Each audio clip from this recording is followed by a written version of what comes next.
안녕하십니까. 지역 MBC 공동기획 자치분권 대학 특강 똑똑 자치분권입니다. 올해가 지방자치 부활 30주년입니다. 저출산, 고령화, 또 4차 산업, 코로나19, 남북통일까지 정말 이렇게 수많은 문제와 과제가 우리 앞에 당면해 있는데요. 과연 우리 지역의 목소리는 어디에 있는지 궁금하셨을 겁니다. 자, 그래서 여전히 멀고 어렵게만 느껴지는 자치, 그리고 분권, 여기에 전국 243개 지방정부를 캠퍼스 삼은 대학이 있습니다. 바로 자치분권 대학입니다. 자, 오늘 그 첫 번째 강의 주제는요, 자치분권과 헌법인데요. 한상희 교수 그리고 유승익 교수 두 분과 함께 하겠습니다. 안녕하세요. 대한민국은 민주공화국이다. 그리고 대한민국 주권은 국민에게 있고 모든 권력은 국민으로부터 나온다. 정말 영화 대사로도 나와서 더 유명한 대한민국 헌법 1조입니다. 예. 자, 그런데 헌법 한번 읽어보신 적 있으신지요? 예.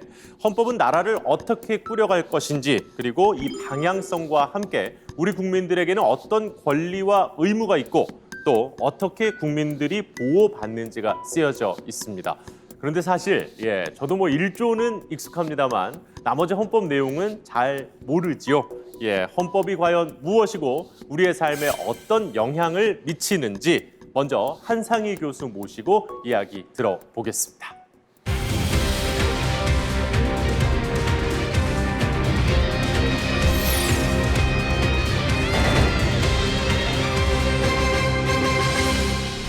조금 전에 MC께서 헌법을 잘 모른다고 그러셨는데요.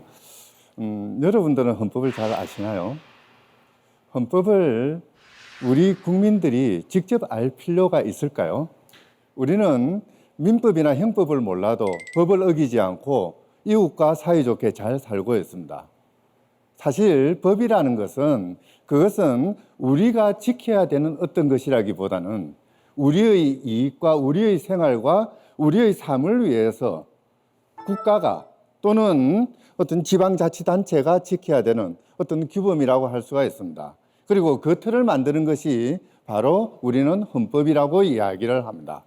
대체로 헌법은 국가를 구성하는 기본적인 사항을 정하는 최고의 법이다라고 이야기를 합니다. 맞습니다. 그런데 그 헌법의 내용에서 가장 중요한 것은 국가인 동시에 국가의 주인인 국민입니다.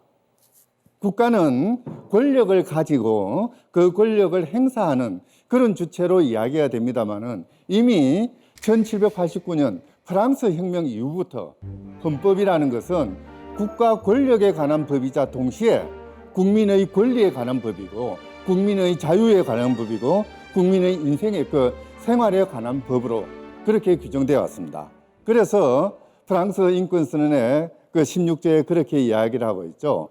국민의 권리를 보장하지 아니하고 국민의 권리를 보장하기 위해서 권력이 분립되지 않은 사회는 헌법을 가진 것이라 할 수 없다. 헌법의 핵심에는 국민의 권리가 있는 것입니다. 실제 우리 헌법의 전문을 한번 봅시다. 유구한 역사와 전통에 빛나는 우리 대한국민은 서두는 그렇게 시작합니다마는 끝은 안으로는 국민 생활의 균등한 향상을 기하겠다. 밖으로는 세계 평화와 인류 공영에 이바지한다. 그리고 대한민국의 궁극적인 존재의 이유가 나옵니다. 우리 헌법이 만드는 이 대한민국이라는 나라는 우리들과 우리들 자손의 안전과 자유와 행복을 영원히 확보한다는 것. 우리들이 대대손손 편안하게 잘 먹고 잘 살 수 있는 그런 나라를 만들겠다는 것. 그것이 헌법의 기본적인 내용이고 바로 그것이 대한민국이 존재하는 이유라고 할 수가 있을 겁니다. 그리고 헌법 10조에서는 바로 이런 전문의 내용을 받아서 모든 국민은 인간으로서의 존엄과 가치를 가진다. 그리고 행복을 추구할 권리, 자기가 원하는 바대로 행복하게 살 권리를 가진다. 국가는 국민이 가지는 이러한 권리를 최대한도로 보장해야 될 의무를 진다. 라고 못 받고 있습니다. 사실 여러분들은 지난 촛불 집회 때 대한민국은 민주공화국이다라는 헌법 제1조 1항을 목 놓아 외쳤을 것입니다. 민주공화국이 뭘까요? 상당히 설명하기 어렵긴 합니다만은 우리 헌법재판소는 입헌적 민주주의라는 말로 설명을 하는 것 같습니다. 크게 두 가지죠. 국민의 자유와 권리를 보장하기 위해서 법으로서 국가 권력을 제한하겠다. 이게 법치국가의 원리입니다. 또 한편으로 국가의 주요 정책의 결정이나 국가의 운영 과정은 국민들의 의사를 받아서 국민들이 원하는 바대로 하겠다. 이 두 가지를 합쳐서 법치주의의 틀에 따라서 민주주의의 방식으로 운영되는 국가. 이것을 우리는 입헌적 민주주의라고 그러거든요.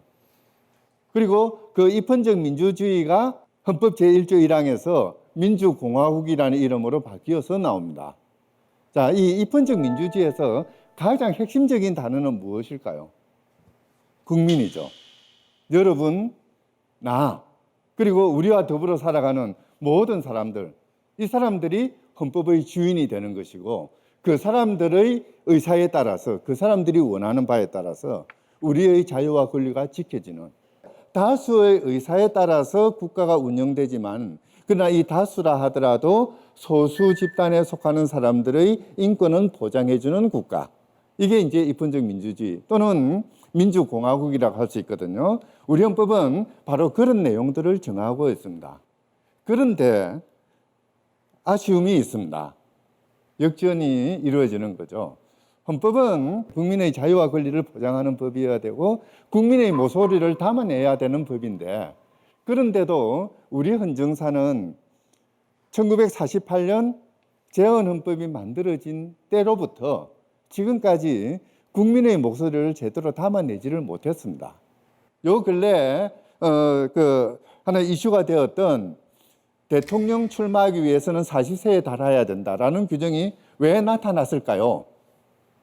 1963년 헌법에 들어가긴 합니다만은 밀실에서 이 헌법이 만들어지다 보니까 국민들에게 묻지 않고 어떤 자기들끼리 모여서 만들다 보니까 왜 대통령이 후보가 되려면 40세에 달아야 되는지 아무도 모릅니다. 어디 문헌을 찾아볼 때도 없습니다. 그냥 들어가 있는 거예요. 이제 그러다 보니까 나는 20대지만 30대지만 이 나라 운영할 자신과 능력과 의지가 있다. 라고 하더라도 출마를 못하게 되는 것이죠. 사실 우리 헌정사를 보면은 헌법은 수없이 많이 바뀝니다. 심지어 현행 헌법이 만들어지는 87년 헌법이라고 그럽니다. 이 민주화 시절도 마찬가지입니다. 87년 6월 항쟁 끝에 이제 헌법이 만들어집니다만은 이 헌법도 8인회라고 하는 8명의 국회의원이 모여서 자기들끼리 합의한 그런 헌법 개정안을 국민투표에 의해서 통과시킨 것이거든요. 국민투표 과정에서 왜 이 헌법 조문이 필요한가? 고민은 했겠습니다만은 실제 헌법 조문을 만드는 과정에서는 우리는 전혀 관여하지 못했습니다. 그러다 보니까 우리의 뜻과 관계없는 과거 유신 정부에 있었던 그런 헌법 조항까지도 아직도 유지되고 있죠.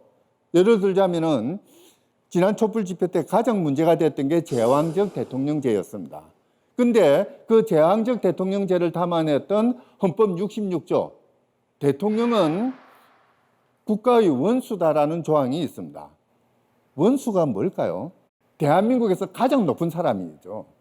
근데 우리 헌법 1조 1항에서는 뭐라고 하고 있습니까? 국민이 주인이라고 하고 있잖아요. 국민이 주인인데 왜 원수가 필요해요?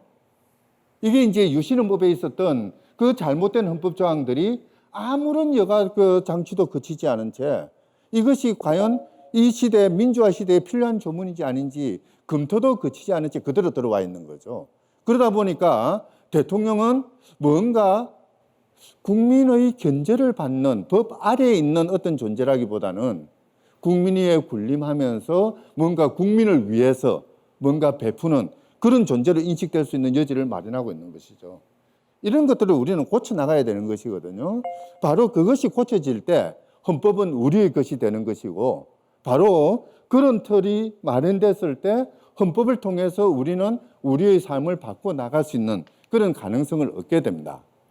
요즘에 와서는 어떻게 보면은 경제 권력이 법의 운영에 관여를 하면서 마치 그러니까 대한민국은 경제 성장을 위해서 존재하는 국가인 것처럼 이렇게 규정되기도 하는 그런 상황이 벌어지기도 하거든요.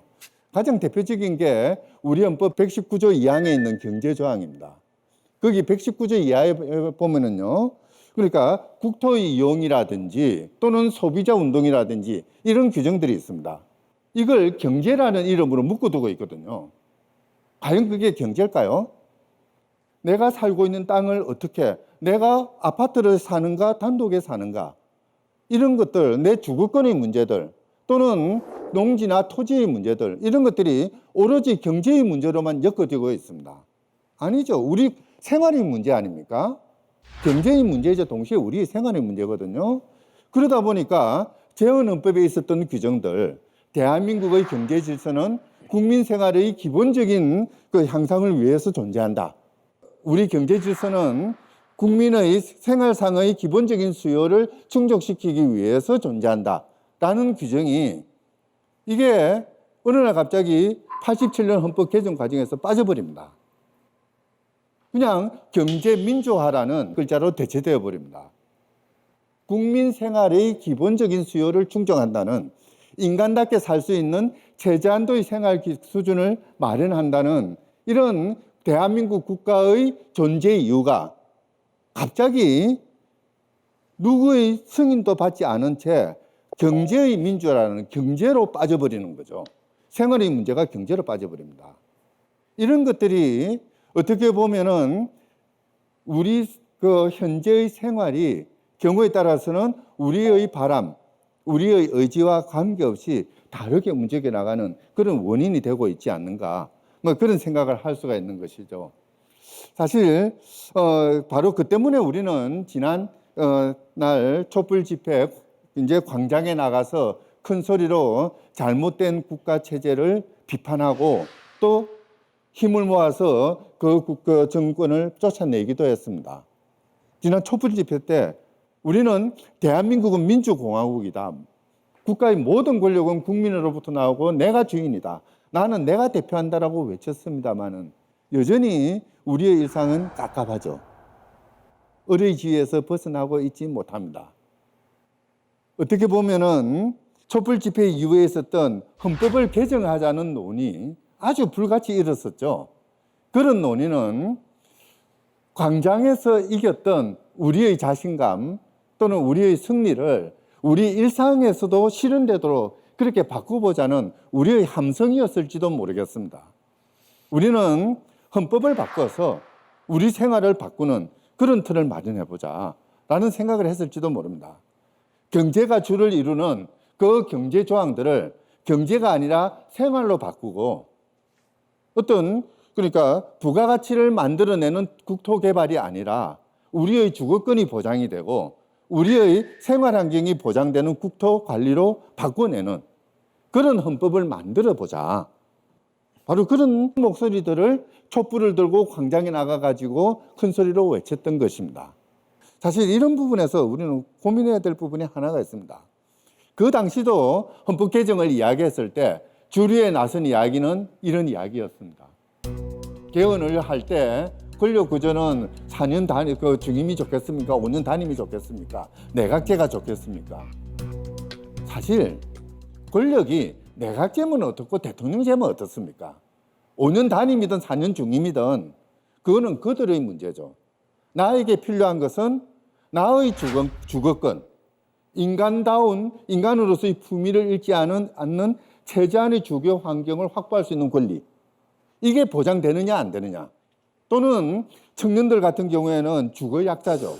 이 주거약자들에게 어떤 주거권을 보장할 것이냐, 이런 문제들이 먼저 나왔어야 됐죠. 우리는 세월호의 아픔을 겪었습니다. 안전권을 보장하자. 우리가 안전하기 위해서는 국가가 해야 되는 일이 있고 기업이 해야 되는 일이 있고 이 사회가 해야 되는 일이 있습니다. 이런 것들이 하나하나 헌법에 규정될 때 그때 비로소 우리는 헌법을 가지고 국가에 대해서, 사회에 대해서, 기업에 대해서 헌법 제 몇 조 몇 항이 이러니까 국가는 나의 안전을 위해서 이런 것을 하라. 헌법 제 몇 조 몇 항이 그러니까 기업은 이윤을 추구하는 그런 과정에서 경비 절감만 이야기를 하지 말고 돈이 들더라도 작업자를 2명 이상 배치를 한다든지 뭔가 안전할 수 있는 시설을 마련하라라고 요구할 수가 있는 것이죠.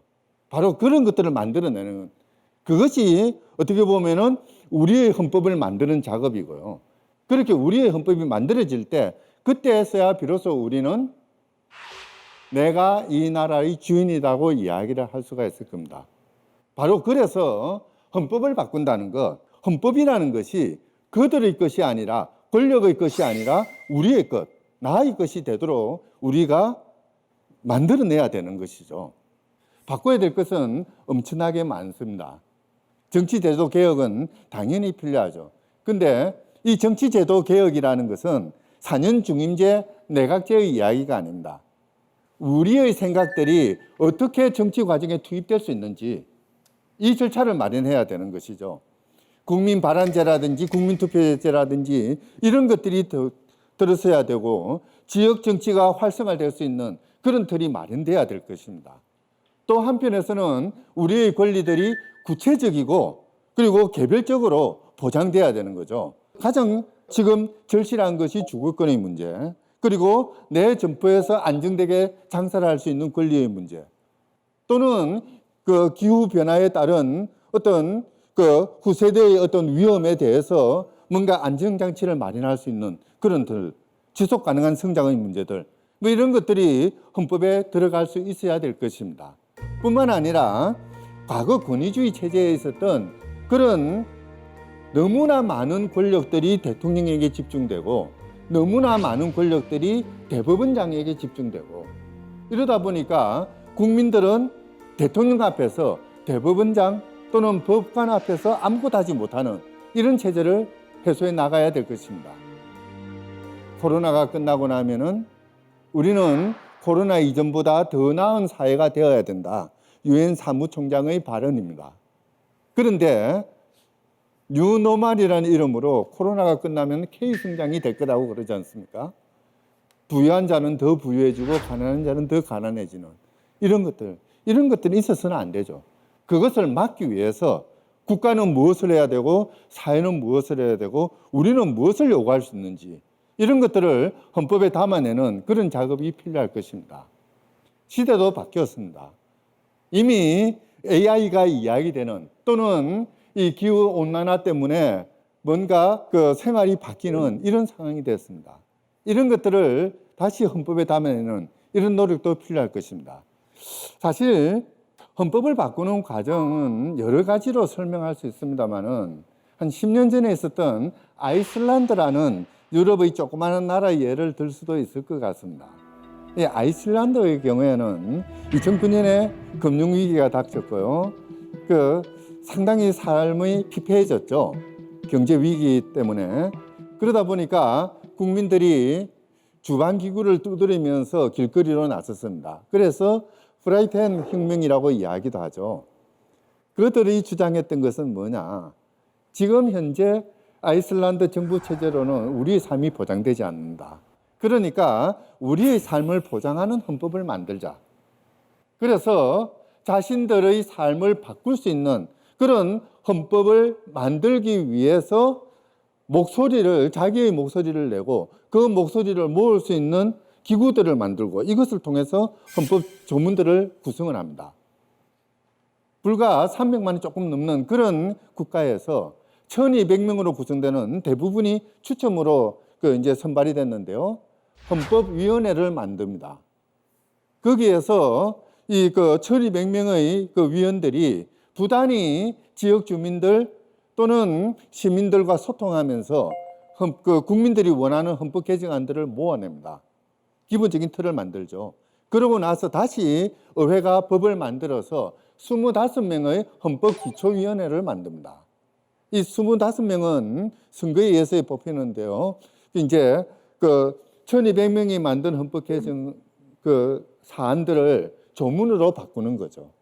그러면서 그것을 바꾸는 과정에서도 부단하게 시민들과 소통을 합니다. 그렇게 만들어진 안을 가지고 국민들에게 다시 묻습니다. 자, 이렇게 우리가 논의가 됐고 이런 초안들이 나와 있으니까 이걸로 헌법 개정할까요, 말까요? 개정 절차를 계속 진행할까요, 말까요? 국민투표에 붙이니까 국민투표에서는 그렇게 합시다라고 의결을 했죠. 그래서 다시 헌법 초안들을 국민에게 던져주면서 고칠 거는 고쳐봐라. 추가할 것이 없느냐 물으면서 제대로 된 헌법 개정안을 만들어 나갔던 그런 과정들을 거칩니다. 모래시계형이죠. 국민들의 의사를 모아서 결집을 해서 한 군데에서 조문화하고 이 조문화된 것을 다시 국민들에게 물어서 국민들의 원하는 국민들에 의해서 만들어지는 그런 헌법 개정안을 구성을 하는 거거든요. 물론 아이슬란드는 뭐 정치적인 그 변화에 따라서 아직 저 헌법을 그러니까 제정하지는 못했습니다. 그러나 그 헌법을 만드는 과정 속에서 국민들은 자기가 헌법을 만드는 사람이다. 나의 목소리가 헌법에 담긴다. 그래서 나는 이 국가의 주인이고 이 국가의 주인인 나는 내 삶의 주인이 되는구나 라는 인식을 가지게 되는 것이죠.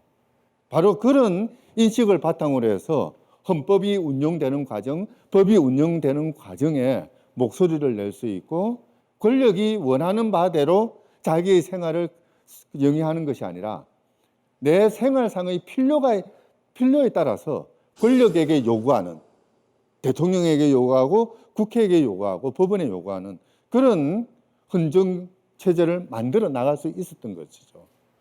우리도 그렇게 할 수 있을 것입니다. 우리는 그 어느 나라보다 인터넷이라든지 IT라든지 이런 데 활성화되어 있는 나라죠. 국민의 의사를 모으는데 아이슬란드보다 더 쉬운 그런 장치들을 가지고 있습니다. K방역 대표적인 사례지 않습니까? 정부가 했기 때문에 K방역이 이루어진 것이 아니라 국민들이 K방역을 만들어낸 것이죠. 바로 그런 국민들의 능력과 의지와 열정, 이것으로 모으면은 우리가 원하는 헌법, 우리의 삶을 우리가 바꾸어 나가는 그런 토대로서의 헌법을 만들지 못할 이유는 없을 것입니다. 헌법은 우리의 삶을 담아내는 그런 국가법입니다. 그렇기 때문에 우리는 우리의 삶을 바꾸기 위해서라도 헌법을 이야기해야 되고 그 헌법을 통해서 우리의 삶의 주인이 되기 위해서라도 우리가 헌법의 주인이 되어야 됩니다. 헌법은 우리의 것입니다. 우리가 헌법을 만들어야 됩니다. 감사합니다.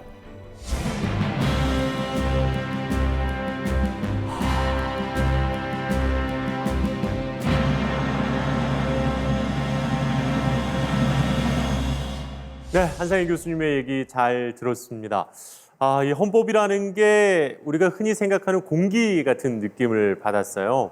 우리 주변에 늘 있지만 우리가 실제로 인지하지는 못하고 있다는 그런 생각도 좀 들었는데 그럼에도 불구하고 헌법 제정, 또 개정 이런 곳에 우리 국민들이 직접 참여하기는 상당히 좀 어려울 수가 있죠. 이 국민 투표를 통해서 찬반 의사만 물을 뿐입니다. 그래서 이 헌법에 쓰인 주인으로서 나는 과연 어떤 사람이 돼야 할지 이 헌법의 주어에 대해서 한번 들어볼까 합니다. 방금까지 제 옆에서 함께 열심히 강의를 듣고 계셨거든요. 네, 이번에는 유승익 교수님의 이야기 청해 듣겠습니다.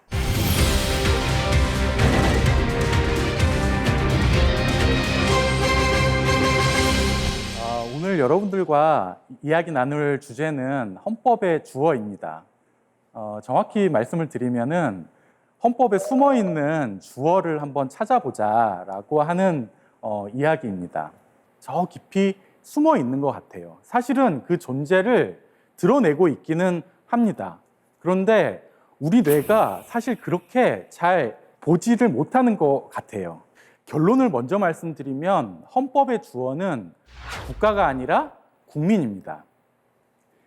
앞서 강의하신 한상희 교수님께서도 굉장히 당연하게 우리 대한 국민에 대해서 이야기하시고 헌법의 주인이 국민이다라고 하는 데 대해서 여러 차례 말씀을 하셨습니다. 저는 오늘 좀 강조를 드리고 싶습니다. 헌법의 주어, 그것은 국가가 아니라 국민이라고 하는 거죠. 헌법은 공부를 해야 되는 주제이에요. 헌법을 공부해야 되는 가장 기본적인 이유는 헌법이 굉장히 중요하고도 굉장히 넓은 이야기를 하고 있기 때문입니다. 헌법은 국가의 조직과 구성에 관한 법입니다. 그런데 이렇게 헌법의 개념을 이야기 드리면 이거 너무 어려운 이야기 문제 하나보다 법학 어렵구나 이렇게 얘기를 하실 수도 있으실 것 같아요. 그런데 이렇게 한번 생각해 보시면 좋을 것 같습니다. 헌법은 여러분들이 지금 매일 사용하고 계시는 스마트폰에 들어있는 것이라고 생각하셔도 좋을 것 같아요. 여러분들 스마트폰을 어떻게 여시나요? 요즘은 기술이 굉장히 많이 발달해서 지문을 인식한다든지 아니면은 얼굴 형태를 인식한다든지 하는 식으로 굉장히 다양한 형태로 스마트폰을 열어볼 수가 있죠. 그리고 그렇게 열게 되면 여러 가지 앱들을 사용해 가지고 스마트폰을 사용하고 계실 것 같아요.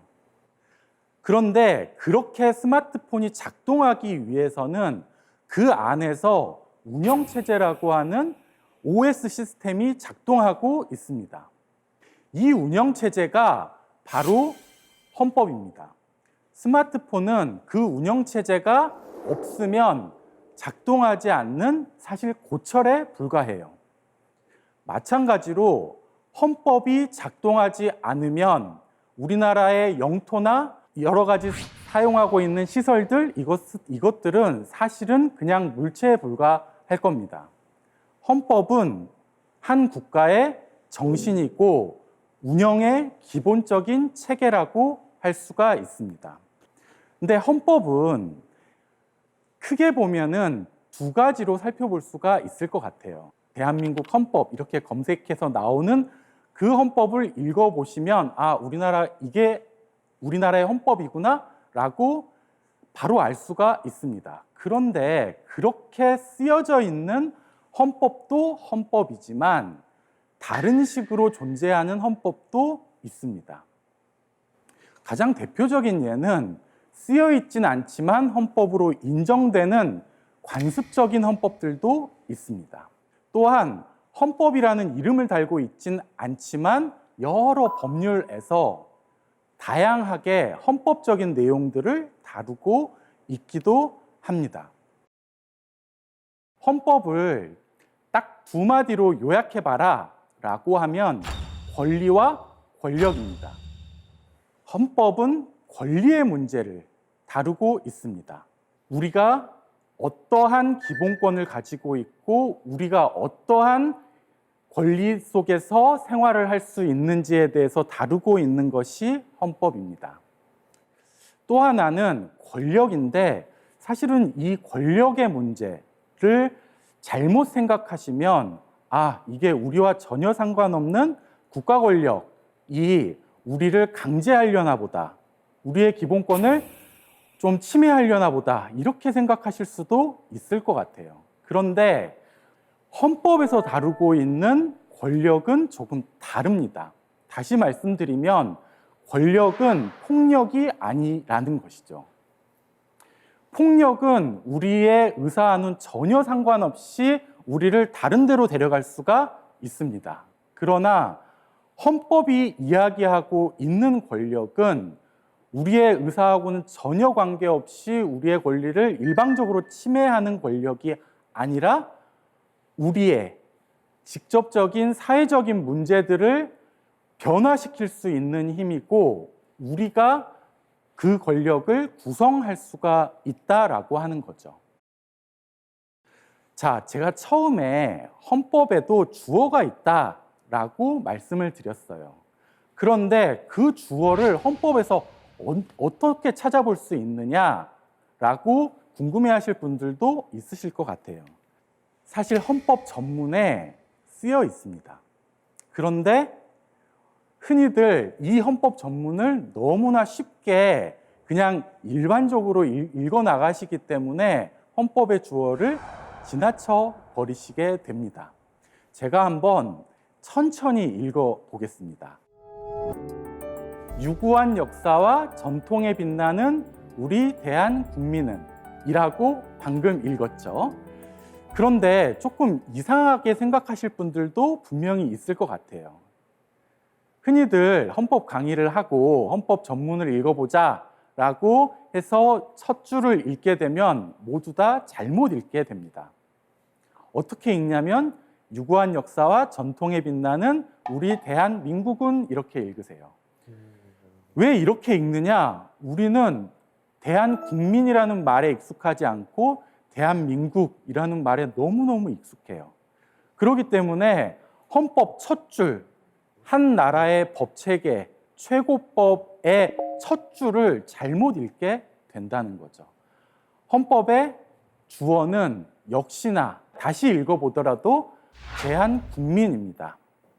우리 대한국민이 이 헌법을 제정하고 개정한다라고 하는 것이지요. 우리나라 헌법 전문을 굉장히 간단하게 요약해 보자면 이런 이야기죠. 우리 대한국민은 이 헌법을 개정한다라는 것입니다. 우리 대한국민이 개정한다라는 말은 우리나라 헌법을 우리 국민이 스스로 직접 다시 쓴다라고 하는 것입니다. 우리나라 헌법의 저자는 역시나 국민입니다. 다른 정치인들이나 공무원들이 아니라 우리 옆에 지금 살아 움직이고 있는 국민들이 이 헌법을 만들었고 또 고쳤다는 것이지요.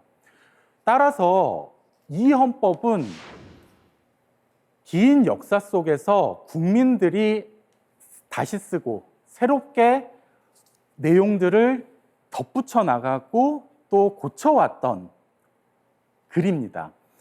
헌법은 지금 보시는 것처럼 총 9번의 개정을 했습니다. 사실 이 헌법의 쭉 개정사를 살펴보시게 되면 좀 가슴 아픈 역사들도 상당히 많이 있습니다. 사실 첫 번째 헌법 개정 1952년이었죠. 1952년 하면 굉장히 이상하게 생각하실 수도 있습니다. 왜냐하면 52년은 한국전쟁 기간이었죠. 우리나라 헌법은 첫 번째 개헌을 굉장히 비상시에 실시했습니다.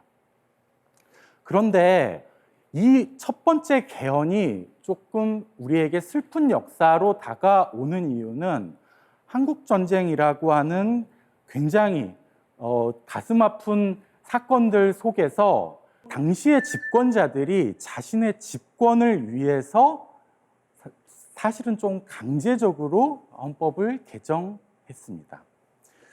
그 역사가 우리나라 헌법의 개정에 내내 작동했고 그것은 우리의 마지막 헌법 개정인 1987년 헌법 개정에도 그대로 적용이 되고 있는 것 같습니다.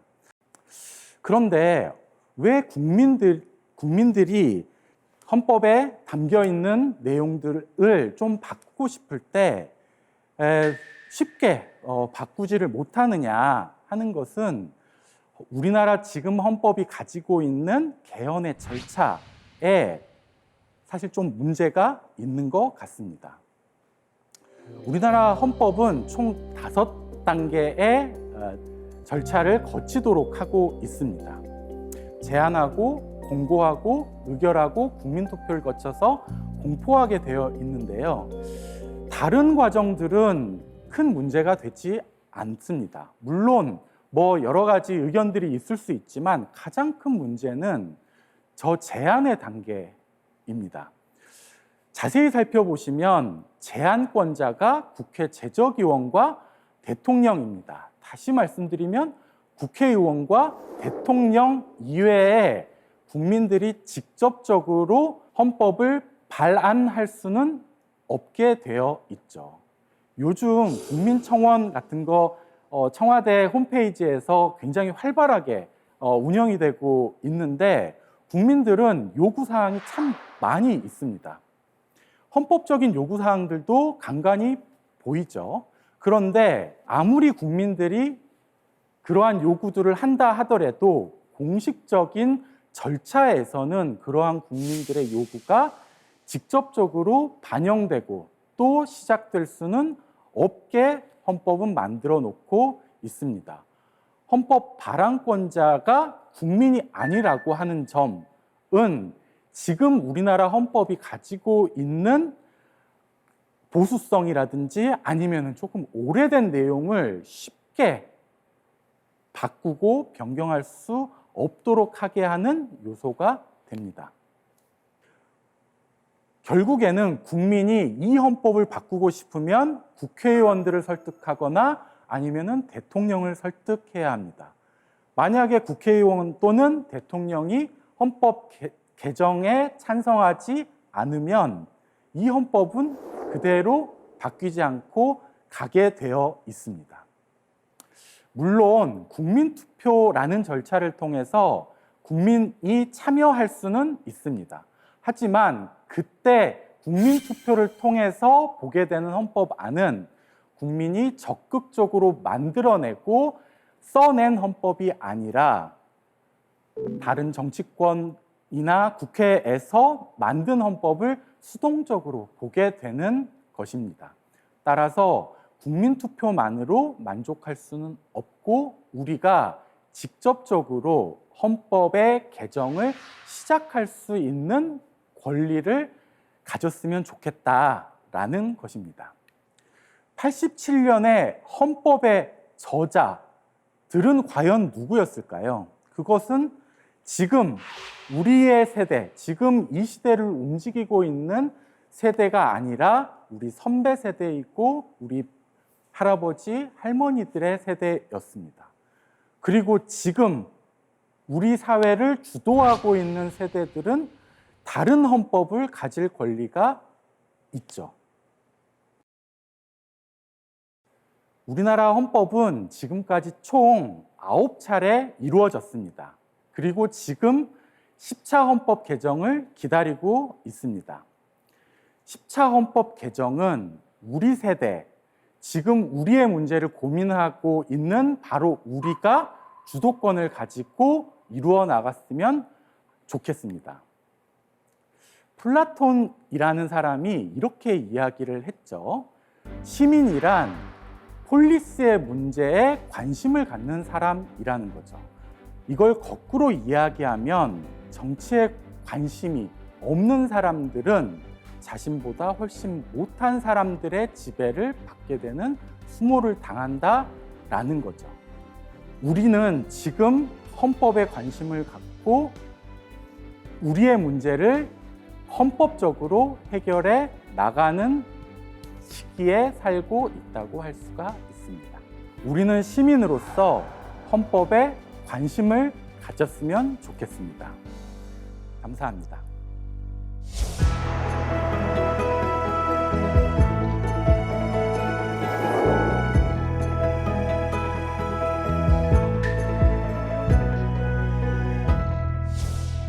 너무 멀게만 느껴졌던 헌법에 관해서 이렇게 쉽고 재미있게 또 강연을 해주신 한상희 유승익 교수님께 또 시청자 여러분들께서 궁금해하실 만한 내용 좀 여쭤보도록 하겠습니다.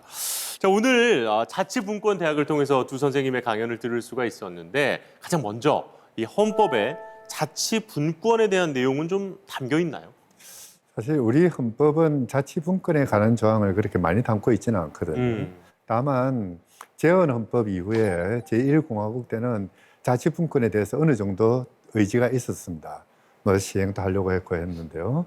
그런데 이제 그 한국 전쟁이 터지고 또 정권이 약간 독재로 흘러가는 이 과정에서 자치분권이 조금 약화되었다가 그러다가 군사 정권이 들어서면서 이 자치분권이라는 것은 거의 형해화돼 버리는 그런 상황을 거쳤죠. 이제 현행헌법 들어와서 90년대 초에 이제 지방분권이 어느 정도 시행이 되긴 했는데요. 여전히 어떻게 보면은 우리 헌법재판소가 주민들의 자치권은 헌법상의 기본권이 아니다. 지방자치법에 의해서 보장된 법률상의 권리에 불과하다라고 이야기할 정도이긴 하지만은 그럼에도 불구하고 자치단체장 선거나 지방의회 의원 선거 같은 걸 통해서 어느 정도 자치가 만들어지고 있는 시기가 아닌가.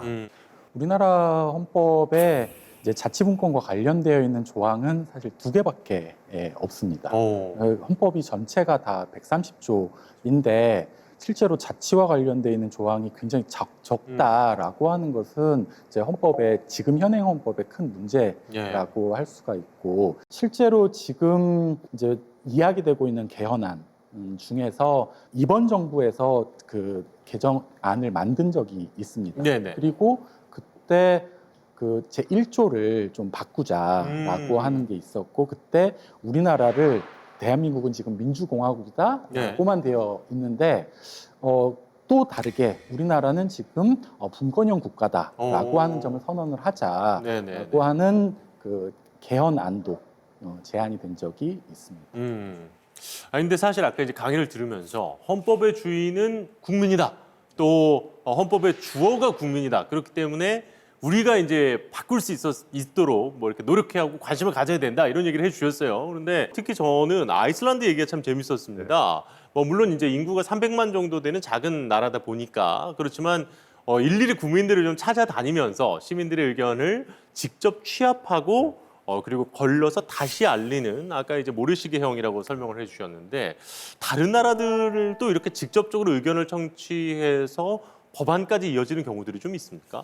많아요. 어. 베네수엘라 같은 베네수엘라. 경우에는 그러니까 이 차베스가 정권을 잡으면서 혁명의 수단으로 헌법을 이용을 합니다. 헌법을 바꾸자라는 게 혁명 공약이었죠. 예. 그래서 우리식으로 하면 마을 반상회 비슷한 그런 조직들 속에서 헌법 개정을 해야 어떻게 나의 삶을 바꾸기 위해서는 헌법을 어떻게 바꾸면 좋을까? 이 의견들을 모읍니다. 예. 그러다 보니까 어떤 조항이 들어가느냐 하면은 가사 노동도 사회 발전에 중요한 역할을 하는 것이다. 따라서 가사 노동에 종사하는 사람들을 국가가 보호해야 된다. 예. 이 조항이 들어갑니다. 이건 참 맞는 얘기네요. 예. 아주 혁명적인 그 이야기거든요. 네, 네, 네. 이제 그러다 보니까 21세기 혁명의 도구는 헌법이다. 뭐 이런 말이 나오기도 하는데요. 얼마 전에 있었는데요. 칠레 같은 경우에도 역시 헌법 개정을 하는데 헌법 개정 초안을 만들기 위한 회의체를 만듭니다. 예. 155명으로 구성이 되는데요. 여기는 아주 재밌는 게 이제 이 헌법 개정 위원들을 선거에 의해서 선출하는데 남녀 동수법을 적용을 합니다. 오. 그러니까 이제 비례명부제에 의해서 선거를 하는데 남자가 많이 당선되면은 그러니까 최하점부터 탈락을 시키고 예. 여자들을 집어넣는. 그래서 할당제네요, 예. 이것도. 그래서 78대 77로 그렇게 구성이 되는 거죠. 예, 예. 그러니까 남녀가 동수가 되어서 헌법 개정안을 논의하게 되면은 아무래도 남성이 지배하는 그런 그 회의체보다는 다른 헌법이 나오지 그렇네요. 않습니까? 지금 이제 그 작업은 진행 중이라서 어떤 결과가 나올지는 모르겠습니다만은 전 세계가 지켜보고 있는 거죠. 처음 시도하는 것이니까. 네. 우리도 앞으로 헌법 개정을 한다면은 이런 식으로 좀 창의적인 그래서 많은 사람들이 자기 목소리를 낼 수 있는 이런 절차들을 마련할 필요는 있을 것 같습니다. 그러니까 이 역시도 두 선생님께서 오늘 말씀해 주신 내용처럼 헌법의 주인이 국민이기 때문에 어떻게 하면 이 주인인 국민의 얘기를 더 잘 들을 수 있을까를 고민하는 또 해외 사례에 대해서도 말씀을 해 주셨습니다. 예, 우리나라도 사실은 이걸 좀 적용해 볼 필요가 있을 것 같아요. 네. 지방자치단체들이 상당히 많이 있는데 각 지방자치단체들이 앞으로 우리나라 헌법 개정을 어떻게 할 것이냐 좀 안들을 각각 제시를 하고 그래서 우리 지역 실정에 맞는 헌법은 어떤 것이냐라고 하는 것들을 제안하면은 다양한 헌법안들이 우리나라에서 이렇게 나타날 것이고 네. 그것들이 서로 토론을 하게 되면 그래서 좋은 헌법안이 만들어지지 않을까 그런 생각을 해보게 됩니다. 아까 네. 지금 뭐 모래시계형이라고 했는데 그것이 이제 지방자치단체별로 각각 헌법 개정안을 만들기 하는 것은 해보면 어떨까 그런 네. 생각도 해보게 됩니다. 네. 그 예를 들자면은 남미 같은 경우에 이제 많이 나타나는데요. 그러니까 지방에서 헌법 개정안을 만들다 보니까 소위 말하는 농민 주권 같은 거, 식량 주권 이런 개념들이 헌법에 많이 들어가거든요. 네, 네. 또는 이제 그 각 부족들이 자기들의 요구들을 제시를 하면서 헌법에다가 공동체라는 커뮤니티라는 이런 개념들을 집어넣게 되는 거죠. 또 경우에 따라서는 에콰도르 같은 경우에는 자연은 존중되고 보호될 권리가 있다. 오, 야. 자연과 더불어 살아가는 그런 그 원주민이라든지 예, 부족들이라든지 이런 사람들의 요구들을 받아들이는 거죠. 무분별 개발로 이제 그분들이 그렇죠. 떠나지 않도록 위한 또 보호책이 예, 되는 거군요. 이제 그런 조항들이 들어갈 수 있는 거죠. 그것을 통해서 그 사람들은 보호를 받고 또 자기 권리를 주장할 수 있는 틀이 생기는 거죠. 예. 정말 사실 헌법 그러면 너무 막 어렵고 무섭고 저랑은 완전히 동떨어진 얘기일 거라고 생각을 했었는데 오늘 두 선생님의 이 이야기를 통해서 조금은 더 가까워진 듯한 느낌이 들고 그리고 정말로 이제 한번 읽어보면 그냥 글자만 읽는 게 아니라 이 안에 숨겨진 이 국민 그리고 나라는 걸 좀 찾아볼 수 있을 것 같다라는 생각이 들었습니다. 오늘 오랜 시간 동안 또 너무 귀한 강의 잘 들었습니다. 고맙습니다.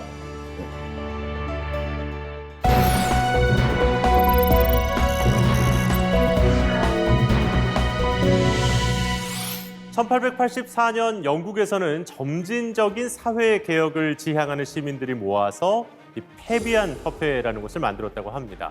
이 페비안 협회의 이 페비안은 이 카르타고 전쟁 당시에 한니발 장군과 싸웠던 로마의 장군 이 파비우스에서 비롯됐다고 하는데요.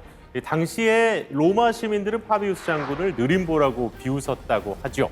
그런데 이 카르타고의 한니발 장군에게 어려움을 처하고 있던 로마군은 끊임없이 공격하던 파비우스 장군의 결정적인 승리로 결국은 로마가 큰 승리를 얻게 되는 겁니다. 그래서 이 페비안 협회의 로고가 바로 거북이라고 하는데요. 느리더라도 천천히 끝까지 이 목표에 도달하는 게 어쩌면 더 중요할지도 모르겠습니다. 속도보다 완주가 더 중요할 때도 있으니까요. 지역 MBC 공동기획 자치분권 대학 특강 똑똑 자치분권입니다. 저는 다음 시간에 다시 인사드리겠습니다.